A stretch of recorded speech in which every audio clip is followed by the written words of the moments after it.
जे प्रिपरेशन करतात मुलं की नैराश होणं, ते एक पॉइंट आहे.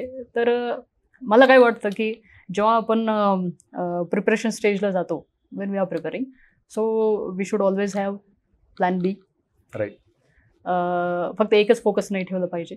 आणि हो, एक्झामच क्लिअर नाही झालं, नैराश्य होण्याचे काही कारण नाही. Because it should be treated as just one job, that's it, बाकी काय नाही. बिकॉज आताच्या काळामध्ये we should be more in to innovativeness. त्याच्यामुळे सर्व्हिसमध्ये येऊनच आपण काहीतरी करू शकतो असं काही नाही आहे.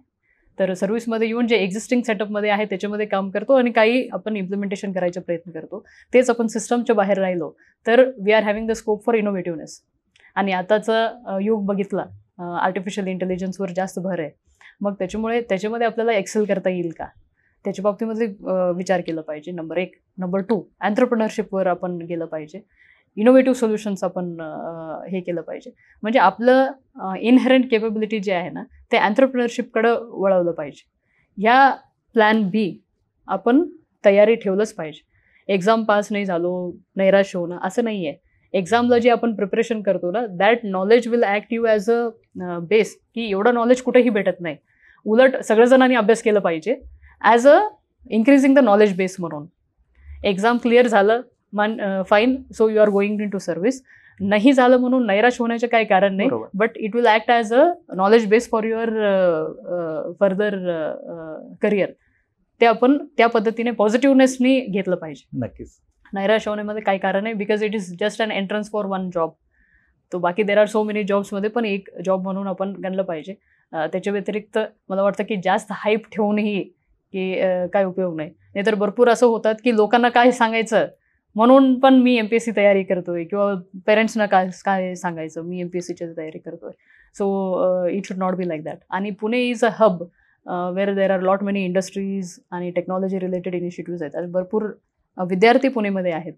तुम्ही दोन्हीही करू शकता, प्रिपरेशन पण करा आणि काही डोकं इथं इंडस्ट्रीयल एरियामध्ये सुद्धा थोडंसं जाऊन बघितलं पाहिजे की नेमकं काय तिकडं काय सुरू आहे, काय टेक्नॉलॉजीमध्ये काय इम्प्रूव्हमेंट्स आहे, ॲडव्हान्समेंट्स आहे.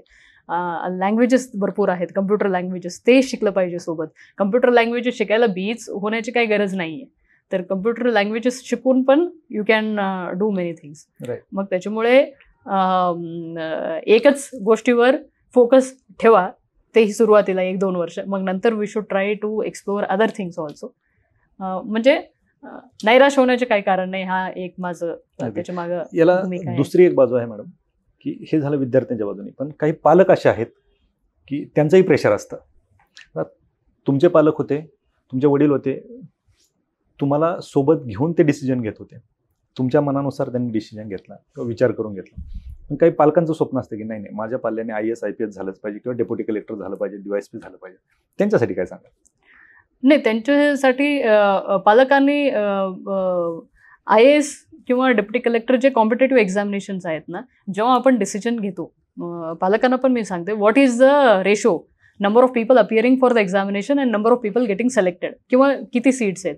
आता लाखो, किती 15 लाख वगैरे अपिअर होतात UPSCमध्ये आणि रिझल्ट येतो 1000चे. जेव्हा दिस रेशो इज व्हेरी स्क्यूड, मग तेव्हा आपण प्रेशराईज करून काही उपयोग नाही आहे. That should be kept as a option. हे बघ, हे करायचं असेल तर. बिकॉज काय, ह्या ज्या ठिकाणी वेकेन्सीज कमी आणि कॉम्पिटिशन जास्त आहे, you should be really working really very hard. आता पण मला हे पण पाहायला मिळतो, नीटची तयारी आणि IITची तयारी करणारे विद्यार्थी पण खूप आहेत, खूप. आणि they are really working very hard. म्हणजे 8वी पासूनच ते तेवढा अभ्यास करतायत. मी त्यांना बघून हेच बघते की मी तरी एवढा अभ्यास मी डिग्री संपल्यानंतर केला, तुम्ही तरी 8वी-9वीला सुरू केलं म्हणून. So even those kids are also under pressure. पण माझं काय म्हणणं आहे की don't take it as a pressure, you enjoy the process. Pressure असतो, नाही म्हणून नाही, परंतु ते ओव्हरलोड करून घ्यायचं नाही. यू शुड नो की तुम्ही त्या प्रोसेसमध्ये किती एन्जॉयमेंट करताय आणि किती ते प्रेशर म्हणून घेताय. प्रेशर म्हणून घेतलं तर कदाचित that will be short term, म्हणजे मेमरीवर थोडंसं हे होऊ शकतं. तुम्ही ते एन्जॉयमेंट म्हणून केलं, ॲज अ प्रोसेस म्हणून, की हा बाबा हे एक चॅप्टर मी करतोय, तर या चॅप्टरमध्ये what is the gist and what is that analysis, असं केलं तर जास्त बरं राहील, rather than mugging it up. विद्यार्थी काय करतात, बाहेर करायचे प्रयत्न करतात. मेमरी इज फाईन, पण जेव्हा प्रेशर प्लस मेमरी दोन्ही येईल ना, मग प्रेशर विल ओव्हरटेक दॅट. मग त्याच्यामुळे आपण ते प्रोसेस एन्जॉय करत आपण अभ्यास केलं तर जास्तीचं ग्रास्पिंग होईल.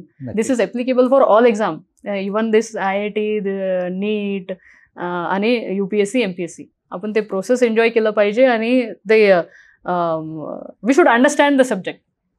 सब्जेक्टमध्ये असं पाहिजे की हां ह्याच्यामध्ये मी Savindra Singh is a geography textbook.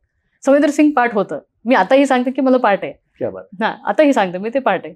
ते पाठ केल्यामुळे मला कॉन्फिडंट एक होतं की तुम्ही कुठलाही क्वेश्चन विचारा, मी ते आन्सर लिहू शकतो. पाठ म्हणजे कसं, हा एक पर्टिक्युलर टॉपिक आहे, ते त्या टॉपिकमध्ये काय काय आहे. सो यू शुड नो या टॉपिकमध्ये 1 2 3 4 5 6 हे आहे. मग 1 2 3 4 5 6 मध्ये पॉईंट्स काय लिहायचं. म्हणजे चॅप्टर 1 इफ इट इज जिओमॉर्फॉलॉजीमध्ये काय काय येतं बाबा, कुठले कुठले स्ट्रक्चर येतं, त्या स्ट्रक्चरचे काय काय कॅरेक्टरिस्टिक्स आहे आणि त्या स्ट्रक्चर्स कुठे कुठे अवेलेबल आहे, ह्याला पाठ म्हणतात.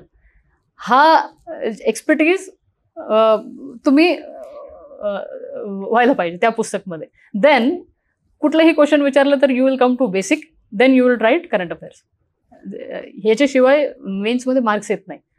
तुम्हाला ते प्रावीण्यच पाहिजे त्या टेक्स्टबुकची किंवा त्या सिलेबसची. आणि ते विदाऊट सीइंग द टेक्स्टबुक, पुस्तक बंद ठेवून आणि ह्याच्यामध्ये मॉन्सून्समध्ये इथून ते विंड तयार होतो, इथं येतो आणि इथून वापस असं जातो. तुमचे चित्र ते तुमच्या डोक्यामध्ये आलं पाहिजे. असं नाही की कोणीतरी प्रश्न विचारायला तुम्ही आन्सर सांगताय, तसं नाही. सिलेबस पुढं ठेवणे. सिलेबस नंबर 1 चॅप्टर इज दिस, या चॅप्टरमध्ये 1 2 3 4 पॉईंट्स असं आहे आणि हे असंच आहे आणि हे चॅप्टरचे इथं ते ॲप्लिकेशन आहे. हे आलं ना मग झालं, you can write very good answers in means. नक्कीच. म्हणजे ते व्हिज्युअल्स समोर आले पाहिजे तुमच्या डोक्यात पाहिजे. सगळं सिलेबस टेक्स्टबुक डोक्यात पाहिजे. अगदी बरोबर. मग ते तेव्हाच होतो when there is no distraction of your cellphone. नाहीतर तुम्हाला काय होतं की मी हे वाचताना मी मोबाईलमध्ये हे आलं होतं असं येईल डोक्यात, ते नाही आलं पाहिजे. So when you are studying your focus should be on your book. नक्कीच. सोशल मीडियाचा कमीत कमी वापर नाही करायचं. बाय गरजच नाही. माझं इंस्टाग्राम अकाउंट नाही आहे, माझं काही नुकसान आहे का? नक्कीच. कारण तुमचे फोटो बघून कुणाचे उद्धार होणार आहे किंवा तुम्ही दुसऱ्याचे फोटो बघून तुमचे काय हे होणार आहे. What will you be benefited by seeing some others photos and videos. बरं, तुमचं ध्येय गाठायचं असेल तर ह्या गोष्टींना थोडंसं थांबवावं लागेल. तर ते एक हे पण आहे ते मोबाईलमध्ये ते डिजिटल किती वापर आहे म्हणून. तुम्ही किती काय काय वापर करता. मग त्या वापरामुळे दे शुड राईट की मी आज त्यांनी असाइनमेंटच घ्यावं 1 आठवड्याची, की डेली रात्री बसून ते अनालिसिस करायचं की इंस्टाग्राम मी इतकं मिनिट बघितलं, फेसबुक इतकं मिनिट बघितलं आणि हे काय काय व्हॉट एव्हर माइट बी ते मी हे केलं. तर ह्याच्यामधून माझा इंटलेक्च्युअल ह्याच्यामध्ये जेव्हा मी UPSC प्रिपेअर करत असेल किंवा MPSC त्याच्या किती मला बेनिफिट भेटली. Let them write, let them analyse. I don't have any problem. नक्कीच. Yes madam, thank you so much.